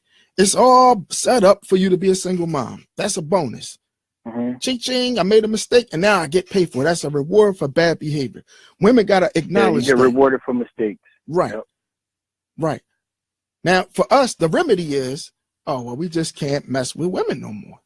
We got to be celibate because you can't trust none of them. Because why not take them down to child support? Why not get an extra $500 that she knows she ain't spending on the kids? You can't justify spending $500 every month. It'd be like Brewster's Millions. You be trying to just find shit to buy. You ain't spending no $500 a month on no kid. And let's not forget, when you go to family court, 95% of the people down here are Black or Latino. Like, I mean, you don't see any Asians down there, and 9 times out of 10, if you see a white couple down there, they're going through a divorce. Right. See, and that's the key right there. Like, we are constantly, I guess, the butt of the joke, because it's a joke. And it's like, how do we fix it? How do we fix it? Women just have to stop taking brothers down in family court, but they're not going to do that because that's giving free money away. So they always going to have their legs open for any old nigga, because guess what? I got a parachute. Go ahead and fuck me up raw if you want to. You know what I mean? Because if you put a baby in me, I'm cashing out. So the responsibility is back on the men. Like we have to watch our back with our own female. They use our own kids, because somewhere in the back of your mind, you have resentment because you in the situation because of the kid's mom, and you trying to keep your sanity even though she's toying with you with this child. Like, you scheduled to pick the child up and said no because last time his brand new sneakers got scuffed. You don't know how to take care of his clothes, so I'm not sending him over there. Or any dumbass excuse. She just got an excuse in her back pocket and can't wait to use it. Then you go back down to court and say, yo, this is what happened, blah, blah, blah, blah, blah. She don't get held in contempt. She don't do no jail time.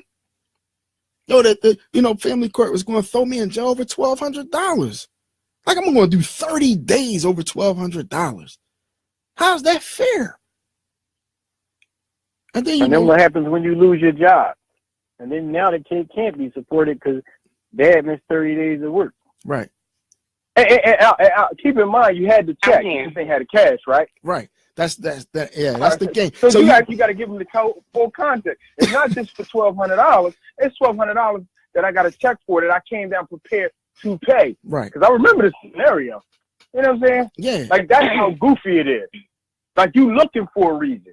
Just to throw a black man in jail. And that's what women have to realize. Yo, y'all talk about supporting black men.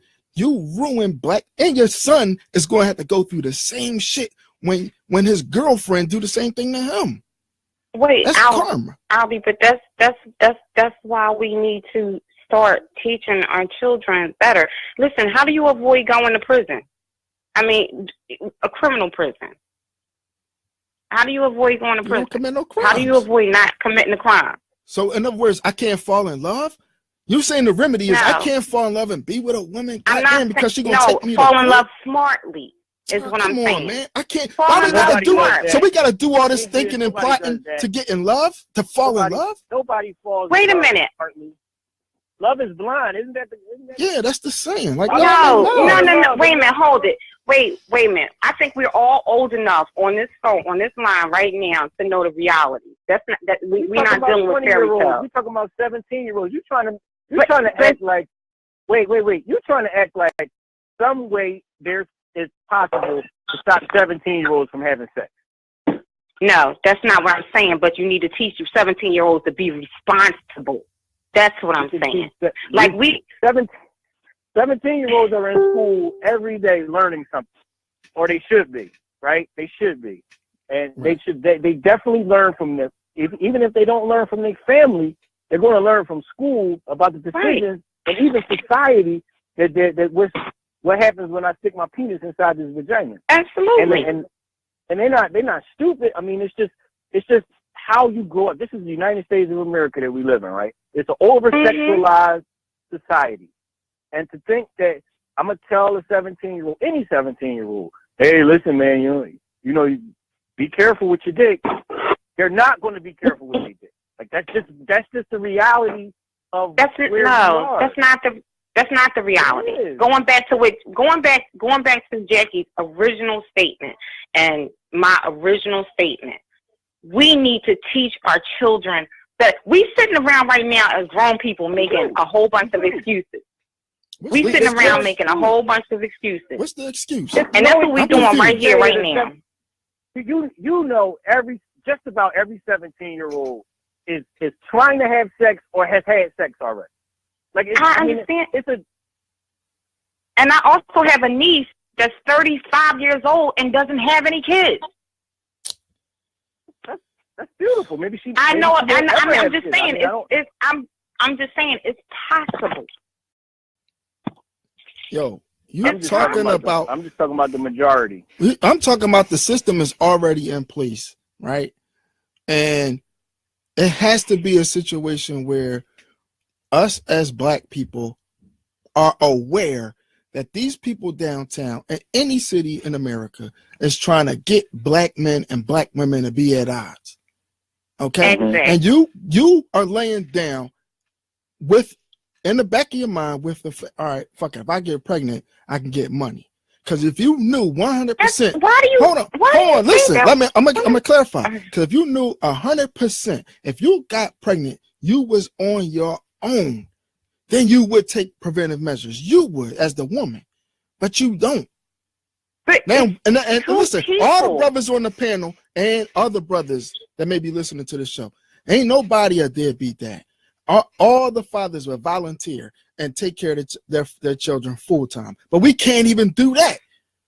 All right, fuck the Where's money. personal accountability though? Like you're I'm taking responsibility. I want my child full time. How come I can't do that? How come I can't get my child full time? You broke. You can't afford it. So you know what? Let me take my fucking kids. Fuck the money. So you know it's a scam. Because when I bring it up, when I brought it up about custody, they didn't give me custody. But they want my money though. And they know I can't That's another can of survive. worms. Just what he said is opening another can of worms. Like, you decided to have a kid that you can't take care of, and you need somebody, and you knew the relationship was going to be a little shaky. You can't take care of this child, and I need somebody else. So why don't we just give the child to the person who can take care of it? Case closed. That's it. Now, if it was a situation where a father was offered an opportunity to raise his kids and he was like, no, I'm cool. All right, well, then maybe you could take him for child support court. But that's supposed to be a last resort. Albie. Okay. All right. You see what I'm saying? Okay. Like, yo, they down there taking us to bed. I hear a lot of like non-accountability. And, oh my God. And that troubles me. Where are you hearing that from? Everybody taking account. Everybody has taken responsibility for having a child out of wedlock. More men, more so than women. What I think she may be hearing, Al, is the fact that we are pointing out that the system is flawed. Now, I don't know if that doesn't mean we're not taking accountability, but it's a fact. It is a fact that we're set up to fail. That's a fact. Now, nobody's saying they don't want to be held accountable because, again, like Al said, every man on this phone tonight is a father, a good father. I mean, so I don't think that's the issue. I don't think we're not taking any accountability. We need to understand that when you want to do the right thing, when you go through all the measures to do the right thing, there's still a fucking monkey wrench. There's still a monkey wrench. Right. That's the fact. So how do we get over that? That's the issue. That's my issue. And that's what I said, going back to training our kids better and training ourselves better, because it's never too late for us to learn. Like I know I'm in my 40s and I've learned a lot, and my opinion on this is a lot different than it was 20 years ago. I can guarantee you that. My opinion on it's difficult for me to have sympathy for fathers and mothers who end up in child support court. It's difficult. And the reason why is because I look at it as a people. We're not, that's like our divorce rate is so high. When other races marry, they marry with a plan. It's not just whites are pretty even. Right? Whites are pretty even. Yeah, whites get divorced a lot. And listen, Adrian, most of the brothers that I know that are going through the court system aren't deadbeats. Like I probably nobody's saying you guys are deadbeats.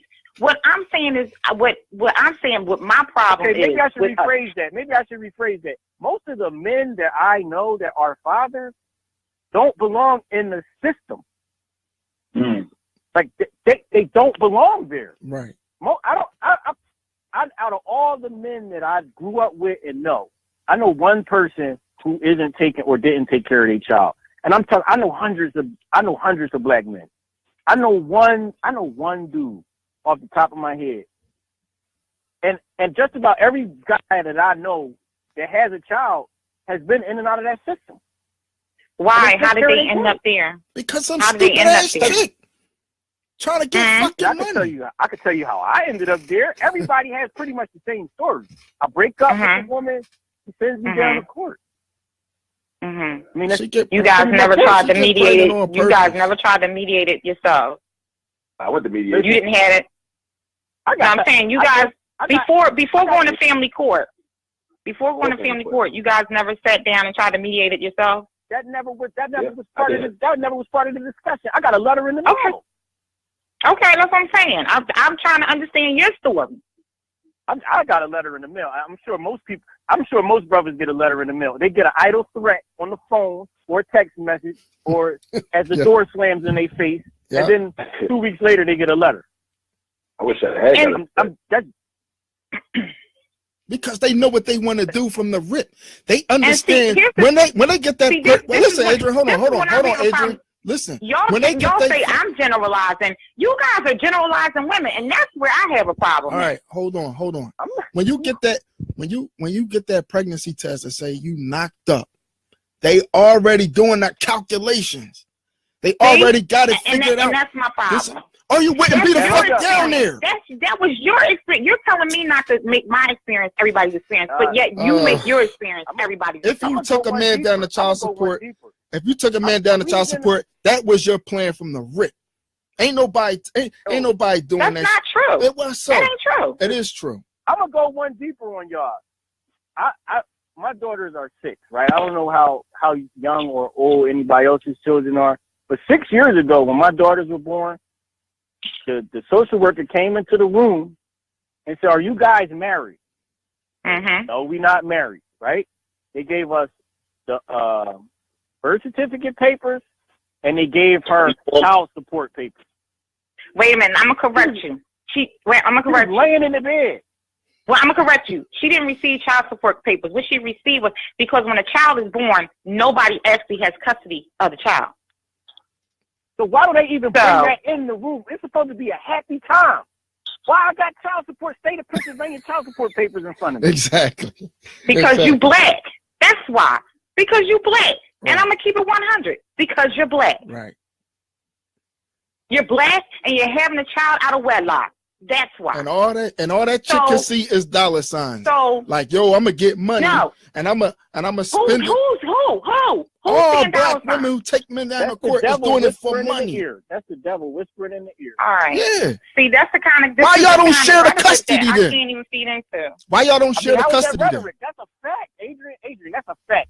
No, it's a generalized. No. Wait a minute. It's not a fact. It's a generalization because, like I said, I received child support, but I didn't see dollars. I had to fight for mine. Jackie tried to fight for hers, and she never got. Like that's your mentality. That's your mentality and your experience. And you keep telling me not to include my experience with everybody else. Listen, nobody said it. I'm just telling you what happened with me. I'm telling you when I was. No, when Albie is saying that that's all women. They see dollar signs. They see free money. They see this, that, and the third. First of all, it ain't free money because if you raising kids, it ain't free. So I'm sorry, and I apologize. You getting money you didn't earn. That's free money. The women that y'all chose. So, Adrian, you're getting money that you didn't earn. It's called free money, and it's not, and it's untaxed. Excuse me, I earn it. I do earn it. Not I don't. No, you ain't working for me. You ain't working for me. My kids earn it. Oh, man, your kids don't earn it. They're your kids. Nobody said no. So you bugging. They're your kids. Wait a minute. That don't mean I gotta give them all my fucking money. Yo, you getting sneakers and you getting clothes on your back, what I can afford. Again, that's your personal experience that you're talking. You're bitter and angry about your own personal experience. I ain't bitter because I got away virtually unscathed compared to the rest of the brothers on the panel. But I'm looking. I went down to the building the other day to handle some other business, right? And I see the state of the art building. I see the state of the art shit they got going on in there. It's like, yo, they doing this on the backs of black people. And y'all black women, so fucking selfish. Y'all black women so fucking selfish.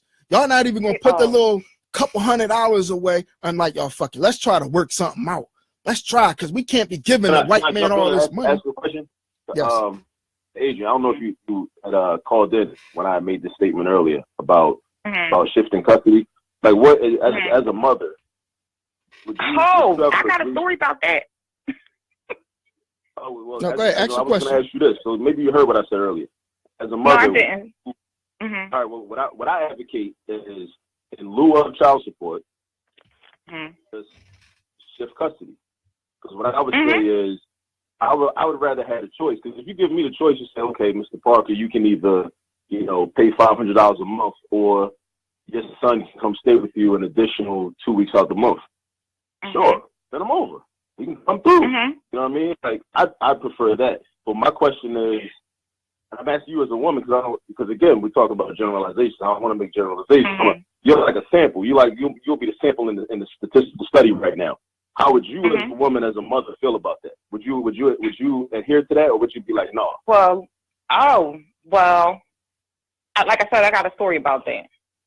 So I was going through difficult times myself, and my kids are older. My daughter is turning 18, and my youngest is 15. And I went to their father and said, look, I need a break. I need some help. I need you to come take these girls off they need to get away from me, and I need to get away from them. You know what he told me? I don't live at my house no more. I said, okay, fine, no problem. But they'll be on the porch whenever you get back to your house. And his response to me was, well, then fine. If that's the case, then I'm going to take you down to child support. No problem. You need a lift? You want to go half on filing? Like, how do we do this? I don't have a problem with that. But again, because I can communicate. Okay. You know what I mean? I don't have a problem with that. It wasn't in reality, it wasn't even about, you know, it was about the money and the help to take care of my girls with me. Like I said, I went 6 years without going down to child support. I went 6 years waiting for this man to be a father to his kids. I waited 6 long years until I was just like, yo, this is crazy. Like, how do you get to live your life and do you? And I'm stuck here struggling with 2 kids that you wanted. Do that. So when I hear guys, so some of that was a little bit of that was revenge then, because you said how you get to do him. So you were a little envious, correct? No. It wasn't envious. No, it wasn't envious. It was just reality. It was we walked into this together. We walked into this together, and it's only fair that we work this out together. That's the only fair thing to do. So all that, if you wanted the baby, then you, like that right there, all that talk is petty and it does nothing for the children. And that's what makes me angry. All that, it doesn't show humility. It's a lack of being able, it's a lack of being mature. It's a lack of maturity and it's a lack of humility. Okay. And if we could just look at that shit and make different decisions, then, you know, we shouldn't be sitting up here bickering. Well, if I can't have her full time, then I ain't gonna pay. Like that's petty. It's real petty. And our children shouldn't have to grow up and live like that. They shouldn't have to live through that. It's not fair to them. Who's thinking about the kids? We busy thinking about ourselves and what we gotta sacrifice. Well, I think all the Who's fathers, thinking about the baby? the fathers are thinking about the kids. The mothers aren't. Now that's a generalization, yeah. But what I'm saying is, at the end of the day, we both made the same mistakes. Why are the men getting punished and the women are getting rewarded? That's the bottom line. Why do you feel like taking care of your child is punishment? Well, wait a minute. Wait a second. Wait a minute. Adrian, you're doing too much. Hold on. Well, I'm telling you. Hold on, Jack. Hold on. Wait a minute. They're not being. Jackie, wait. No, let Jackie tell me from a woman to another woman. I was in the middle of making a point.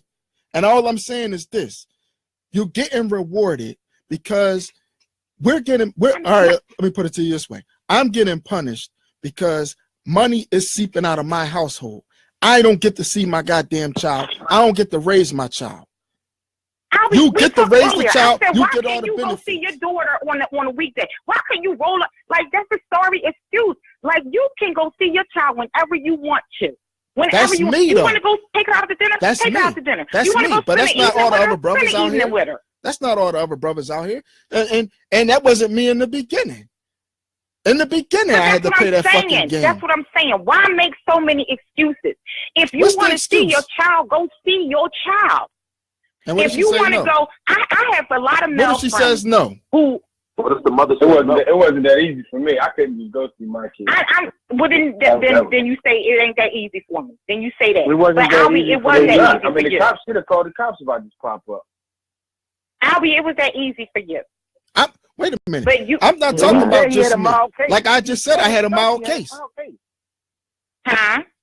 I said I had a mild case. I'm talking about other brothers, and because I had a mild case, that don't mean that all the other brothers got mild cases.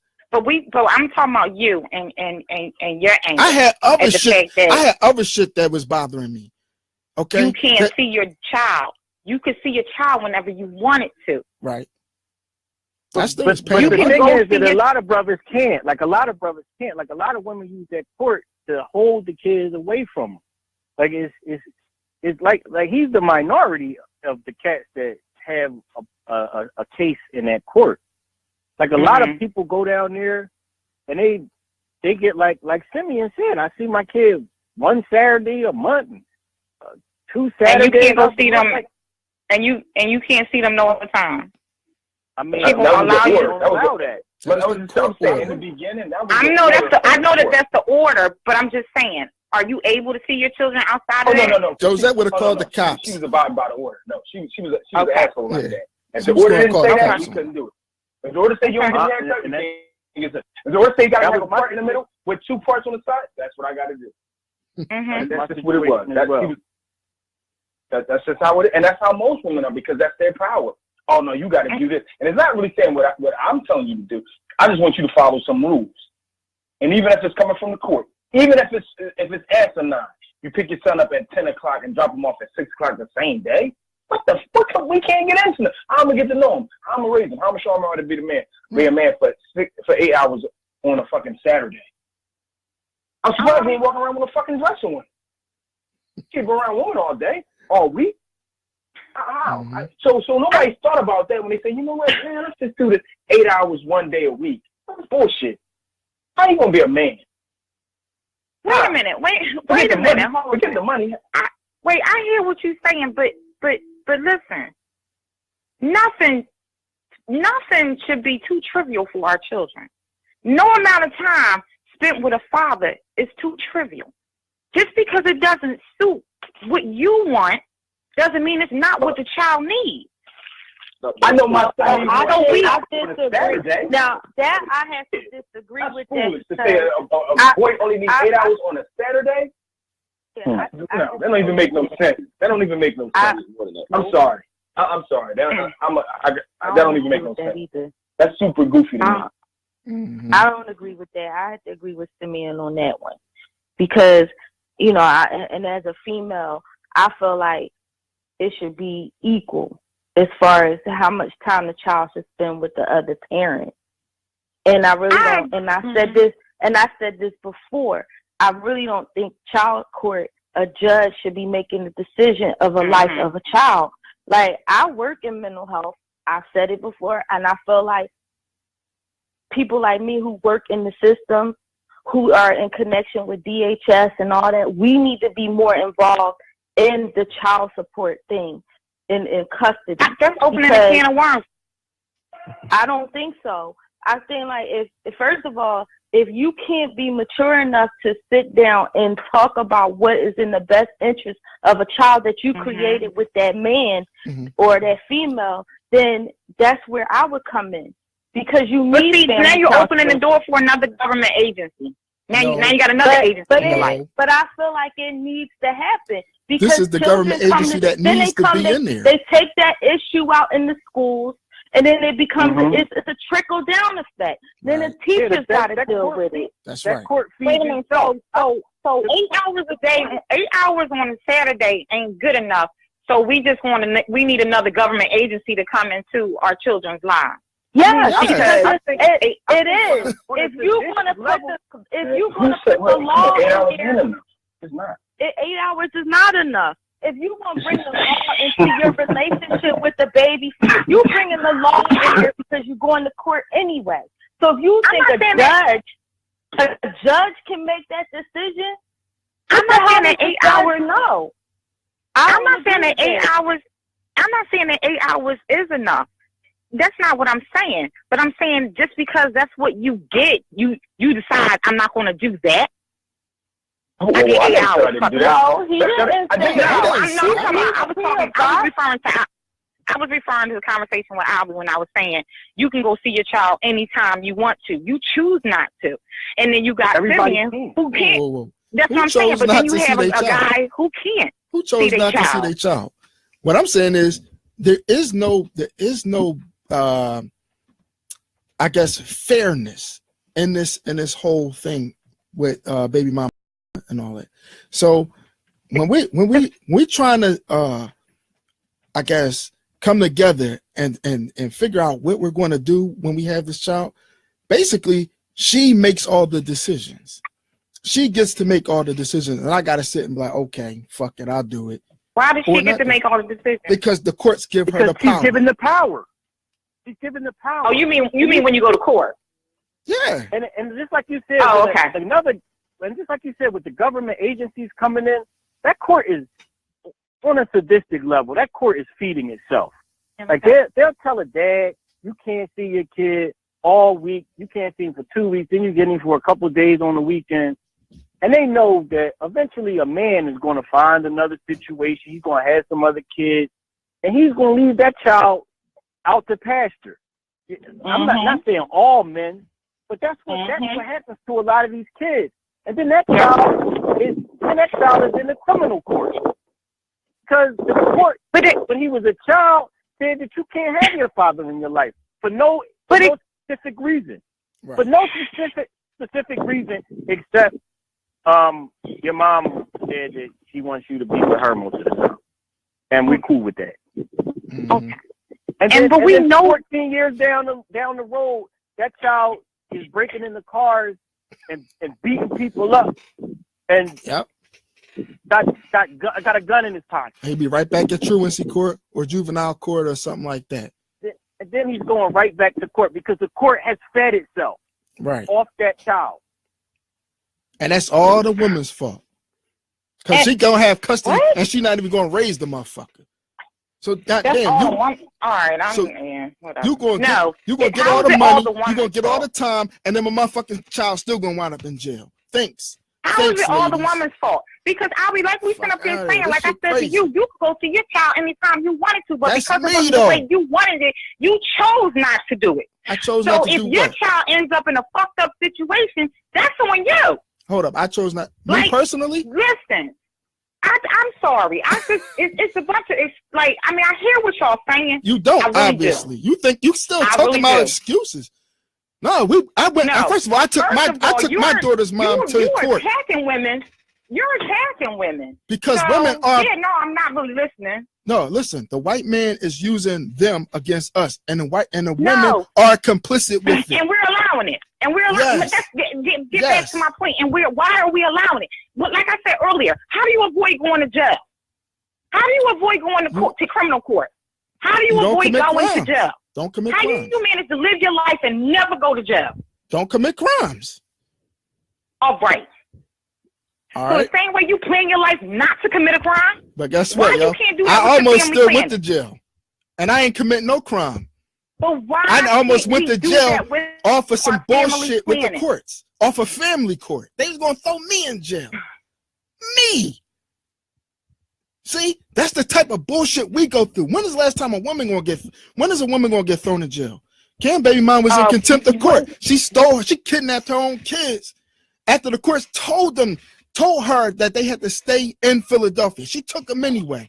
She come back, she don't get thrown in jail. Yo, some baby mom stole his son from him.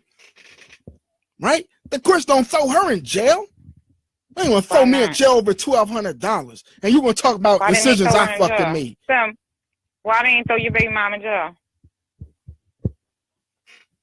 Because they said my son was old enough to make his own decisions. Like when he went back to move with his mom, they said, "Well, he's old. He's grown now. He's of age. He can make his own decisions." Even though it's a court case. Why the hell you need child support then? Right. Because you recognize that being an adult and making a decision.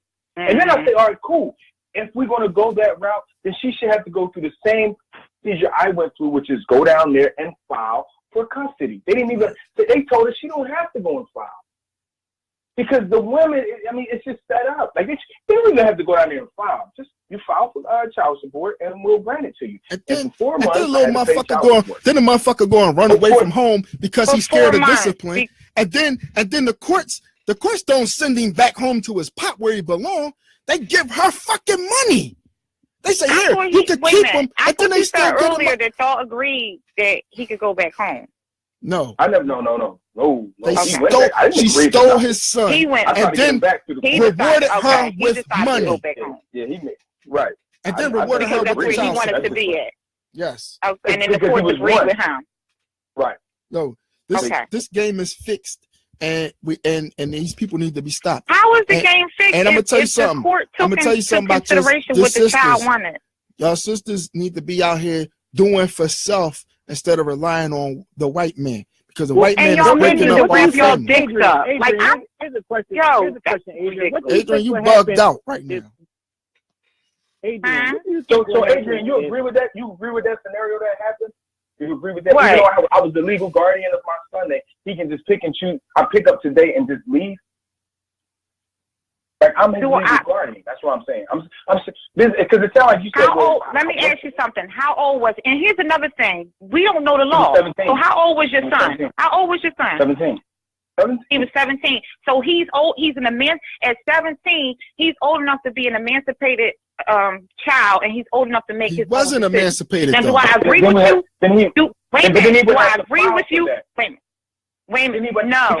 No. Let's be clear. Let's be clear, because if I kick him out, they're going to say, well, is he emancipated? No, he's old enough to be emancipated, but he's not emancipated, Your Honor. Exactly. He's old enough. Wait a minute. They want you to go through certain paperwork. But he didn't go through any paperwork. It's just, oh, okay, we'll take the mom's word for it. But if the shoe was on the other foot, let's say he ran to me and she had full custody. He ran to me, and I said, listen, man, he's staying with me because they don't want to be with his mom. And I need money. You know what they're going to make me do? They're going to make me go down and file. They didn't make me do that. That's what I'm saying. And do I agree with it? No, I'm not saying I agree with anything about child support court. I'm not saying I agree with nothing. I said it's a flawed system. We know it's a flawed system. We need to stay out of it. Stay out of it. We need to stay. That's right. Stay out of it. Just none of the brothers on the panel elected to go down to family court. We was all drafted. No, listen. We all was drafted to go to fuck down there. Wait a minute. I'm going to correct you on that, because when you and I'm gonna keep it 100 and funky, and I don't care if y'all like it or not. When you lay down with that woman, I ain't trying to hear that shit. And you bugging. I know you ain't trying to hear. That's bullshit. I know you ain't. Because when I'm trying to get a nut off. I ain't trying to be a dad. I'm trying to get a nut off. Exactly. Now you made me a fucking dad. There you go. All right, so you made me a fucking dad. You got a nut. All right, cool. You got a nut. So, all right, cool. Let's say I go. All right, I go along with it. You got a nut. Adrian, be quiet. I'm talking. You don't have any talking. accountability for any of your decisions that you make in life. Listen, you talking too much. What I'm saying is, all right, I made the baby. All right, I'm manning up. I'm stepping up to the plate. All of us brothers on this panel stepped up to the plate. We ain't bitching about the fact that the babies are here. We love our kids. All right, now we want to raise them. Now we want to participate. That's my whole point. And we can't fucking participate.